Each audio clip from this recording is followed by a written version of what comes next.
আগে না আমি প্রতি শনিবার মঙ্গলবার করে মন্দিরে পুজো দিতে যেতাম। তো এখন তো সেটা আর সময় পাই না। তো ভাবলাম একটু মিষ্টি নিয়ে যাই, রাত্রেবেলা পুজো দেবো গিয়ে।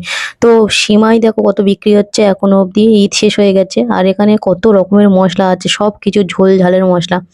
তো আমি একটা নিয়ে নিয়েছিলাম আমুল স্প্রে দুধ, ছোটবেলার মতো খেতে ইচ্ছা করে। এখনো খাই আমি আমুল স্প্রে দুধ খেতে আমার মানে ব্যাপক লাগে। এখনো খাই। তো আজকে এটা রান্না করব ঝিঙে দিয়ে আর মুগ ডাল দিয়ে ডাল, আর একটু করব কুমড়ো ভাজি।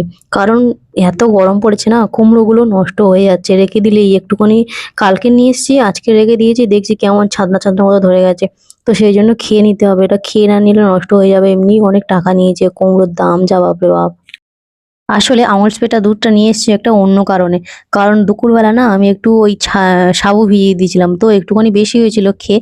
তো ভাবলাম সেই সাবুটা দিয়ে একটু দুধটা দিয়ে ফুটিয়ে রাখবো একটু।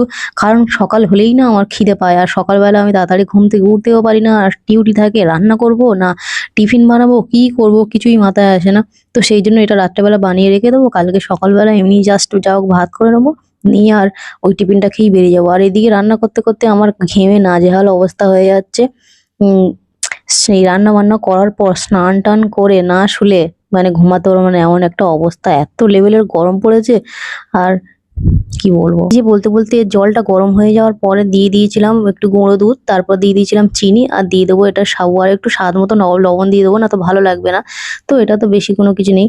তো গরম হচ্ছে আমার খুব লেভেলের।